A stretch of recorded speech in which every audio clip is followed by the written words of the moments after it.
મહીસાગરમાં પીએસઆઈએ નશાની હાલતમાં અકસ્માત કર્યાનો આરોપ। એચજી ખરાડી વિરુદ્ધ પોલીસમાં ફરિયાદ થતા કરાયા સસ્પેન્ડ, થશે ખાતાકીય કાર્યવાહી।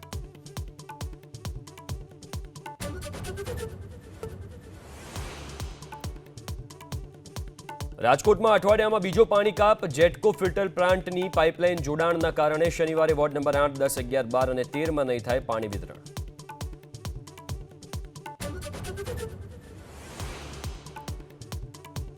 રાજકોટ ઇન્ટરનેશનલ એરપોર્ટ પ્રશાસનના આબરૂના ધજાગરા। લોબીમાં 2 પશુઓના આટાફેરાનો વિડીયો વાયરલ। પ્રવાસીઓની સુરક્ષા સામે સવાલ।